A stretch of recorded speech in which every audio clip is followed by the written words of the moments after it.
휴대폰에 알람이 울린다. 월세 입금 문자다. 2,750만 원이 입금되었습니다. 현재 임차인은 삼성전자다. 1,000평 이상 되는 공장을 임대해준 대가로 들어오는 수익이다. 누구의 이야기일까요? 5년 만에 100억 자산을 일군 사람이죠. 유명한 부동산 투자자 중에 한 명이기도 하고요. 32만 유튜브를 운영하고 있기도 합니다. 바로 램군입니다. 램군은 평범한 대기업 직장인이었는데요. 이제는 대기업으로부터 월세를 받는 임대인이 되었습니다. 부동산 투자자로 버는 돈도 있지만 여러 직업을 통해서 다양한 소득을 올리고 있죠. 푸릉이라는 부동산 교육 사이트를 통해 3만 명이 넘는 수강생을 배출하기도 했고요. 2권의 저서는 10만 부가 넘게 팔린 베스트셀러가 되기도 했죠. 평범한 직장인이 어떻게 해서 5년 만에 100억 자산을 일구고 여러 사업을 성공시킬 수 있었을까요? 저는 자기계발 책들을 꽤 많이 읽어봤는데요. 이 책은 참 괜찮습니다. 램군만의 독창적인 인사이트도 들어있고요. 바로 실천할 수 있는 팁들도 많이 들어있습니다. 제가 좋은 내용들을 소개해드리긴 하겠지만 전체를 다 알려드리진 않습니다. 이 영상에 없는 내용들도 많으니까 가능하다면 한번 읽어보시길 권하고요. 지금부터 램군만의 독창적인 인사이트, 부자가 되는 아웃풋 법칙 6단계를 소개해드리겠습니다. 아웃풋 법칙 1. 피라미드 밖으로 뛰쳐나가라. 이 책을 이해하려면 일단 램군의 세계관을 이해해야 합니다. 램군은 세상을 피라미드 안과 밖으로 나눕니다. 피라미드 안 세상은 경쟁이 넘칩니다. 다른 사람을 이겨야만 위로 올라설 수 있죠. 또 피라미드 안 세상은 인풋을 강조합니다. 열심히 공부하고 좋은 직장에 취직하면 성공한 인생이 되는 거죠. 하지만 피라미드 밖 세상은 완전히 다릅니다. 여기선 아웃풋, 특히 다른 사람에게 도움이 되는 아웃풋이 중요합니다. 피라미드 밖 사람들은 피라미드 안 사람들이 원하는 걸 제공해 줍니다. 피라미드 안 사람들을 즐겁게 해주거나 문제를 해결해 주거나 하는 식이죠. 피라미드 안은 세상의 10%이고 밖은 90%입니다. 피라미드 안은 좁기 때문에 경쟁이 넘치고 피라미드 밖은 넓기 때문에 경쟁이 적습니다. 인생을 주도적으로 살고 싶다면 피라미드 밖으로 나와야 한다고 램군은 말하고 있습니다. 아웃풋 법칙 2. 성공의 4분면을 찾아라. 흔히 어른들은 열심히 살면 성공한다고 말합니다. 하지만 현실은 그렇지 않죠. 세상엔 두 부류의 사람이 있습니다. 그저 열심히 하는 사람이 있고 올바른 로드맵을 보고 가는 사람이 있습니다. 그저 열심히 하는 사람은 이 길로 가면 성공이 있는지 모른 채로 뛰게 됩니다. 한참을 가서야 이 길이 아니네 하면서 돌아오게 되죠. 올바른 로드맵을 보고 가는 사람은 이 길로 가면 반드시 성공이 나온다는 걸 알고 있습니다. 확신이 있기 때문에 주변에 흔들리지도 않죠. 내가 뭘 새로 시작하면 이런 말 하는 사람들이 있습니다. 너 지금 뻘짓하는 거야. 돈도 안 되는 걸 왜 하냐. 올바른 로드맵이 있는 사람은 이런 말에 휘둘리거나 의욕이 꺾이지 않습니다. 그럼 올바른 로드맵이란 뭐냐? 우리는 농업사회, 공업사회를 거쳐서 지금은 정보화 사회에 진입했습니다. 정확히 말하면 지금은 플랫폼 사회라고도 말할 수 있습니다. 사람들이 모이는 플랫폼이 막강한 권력을 쥔 사회죠. 정보는 아무나 생산할 수 있지만 그 정보를 유통하는 건 플랫폼이 독점하고 있습니다. 그럼 플랫폼 사회에서 살아남으려면 어떤 게 중요할까요? 이 책의 저자 램군이 자산을 쌓고 사업을 하다 보니까 눈에 보이는 게 있더랍니다. 세상은 너무 복잡하지만 성공으로 가는 길은 딱 4개밖에 없더라는 거죠. 그 4개는 바로 MCBI입니다. M은 메시지, C는 콘텐츠, B는 비즈니스, I는 투자를 말합니다. 메시지는 내 안의 불만입니다. 스마트폰은 화면이 너무 작아서 불편해 라든지 안 좋은 음식이 많아서 불만이야 따위의 것들 말이죠. 이걸 사람들이 소비할 수 있는 내용물로 만들면 그건 컨텐츠가 되고 비즈니스가 됩니다. 내 불만을 갖다가 사람들이 공감할 수 있는 글이나 영상으로 만들면 그건 컨텐츠가 되죠.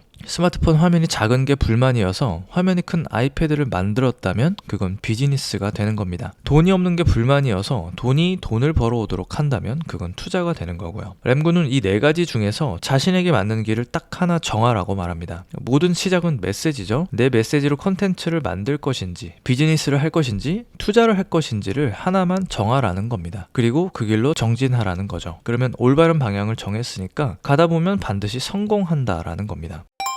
아웃풋 법칙 3단계. 나만의 정체성을 발견하라. 정체성, 약간 뻔한 이야기일 수도 있습니다. 내가 누군지를 알고 나를 찾고 어쩌고 저쩌고. 이 챕터의 내용은 제 생각과는 좀 달랐습니다. 어떤 점이 달랐냐? 여기서 말하는 정체성은 타인이 기준이 된다는 점이었습니다.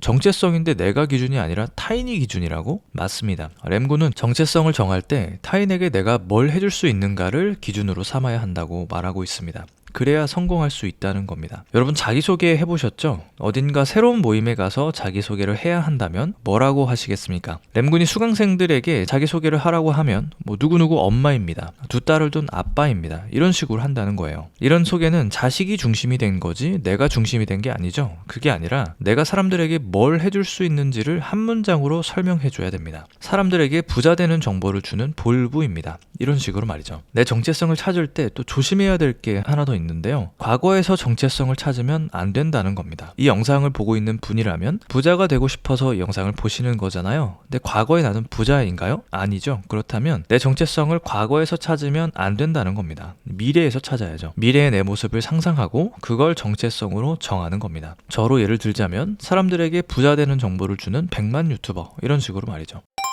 아웃풋 법칙 4단계 세상을 향해 아웃풋하라. 부자가 되기 위해서 아웃풋과 인풋 중에서 여러분은 어떤 걸 많이 하고 계십니까? 아마 인풋을 많이 하고 계실 겁니다. 램군은 인풋은 적당히 해야 된다고 말하고 있어요. 인풋보다 아웃풋이 훨씬 중요한데 인풋만 하다가는 아무것도 하지 못한다는 거죠. 대부분의 사람들은 준비가 안 됐다는 이유로 인풋에만 몰두합니다. 아웃풋을 하려다 보면 나보다 잘하는 사람들이 눈에 들어오죠. 움츠러들게 됩니다. 그럴 필요는 없다는 겁니다. 적은 지식이라도 필요한 사람이 있겠죠. 그렇게 믿고 당당하게 아웃풋을 해야 한다고 램군은 말하고 있습니다. 사람들에게 뭔가를 줄 수 있는 공간을 만들어 보세요. 블로그가 될 수도 있고 유튜브가 될 수도 있습니다. 사람들에게 뭔가를 줄 수 있는 나만의 공간이 있어야 됩니다. 이름은 대충 짓고 일단 글부터 영상부터 올려보는 겁니다. 사람들에게 피드백을 받고 어떤 걸 줘야 사람들이 좋아할지 고민해 봐야 됩니다. 이렇게 세상에 뭔가를 제공하는 행동, 아웃풋을 해야만 부자 되는 길에 더 빨리 다가갈 수 있습니다.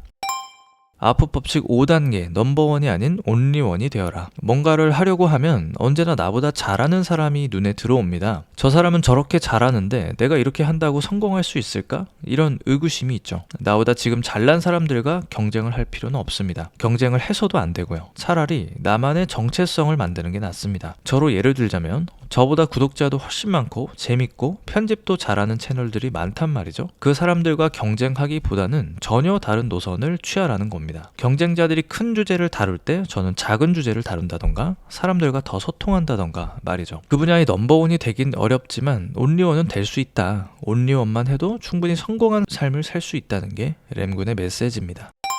6단계 저항을 완전히 무력화시켜라. 램군이 사람들을 멘토링 해주다 보면 과제를 내주게 되겠죠. 다음에 만나서 과제를 했냐고 물으면 하나같이 어떤 이유를 대더랍니다. 야근이 많았어요. 가족 행사가 있었어요. 이유가 없는 사람들이 없었죠. 램군이 보기에 이 사람들은 어떤 저항에 부딪힌다고 생각했습니다. 뭔가 새로운 걸 하려면 주변에서 어떻게 하나요? 해보라고 응원을 해주나요? 그런 분들이 주변에 계시다면 정말 좋은 환경을 가지신 겁니다. 가족이나 지인임에도 반대하는 사람들이 사실은 더 많죠. 그거 위험해. 그건 뭐 아무나 하는 줄 아냐? 이런 말들이 내가 새로운 일을 하는데 걸림돌이 됩니다. 램군은 이런 말을 들었다면 일단 최대한 흘려버리라고 말합니다. 그리고 이런 사람들에게 구태여 내 목표를 알릴 필요는 없다고도 하죠. 굳이 내가 뭔가 시도하는데 부정적으로 생각하는 사람들한테 내 목표를 말할 필요는 없겠죠. 장기적으로는 나를 지지해주는 사람들을 찾아 나서야 됩니다. 같은 목적을 가진 사람들끼리 만나는 모임에 참여하는 거죠. 오프라인이면 좋겠지만 온라인도 좋습니다. 여기서 만난 사람들은 해보니까 별거 없더라. 너도 해봐. 뭐 큰일은 안 나더라. 이렇게 말해줍니다. 주변에 이런 사람들이 있다면 내가 변화하는데 생기는 저항을 더 잘 뿌리칠 수 있겠죠. 이런 내용 말고도 어떻게 하면 실천력을 높일 수 있는지 램군만의 책들이 정말 많습니다. 아직 이 책을 안 읽어본 분들이시라면 꼭 일독을 권하면서 영상을 마치겠습니다. 여기까지 볼수록 부자 되는 채널이었습니다. 영상이 유익했다면 구독, 좋아요 눌러주세요. 다음에 더 유익한 영상으로 돌아오겠습니다.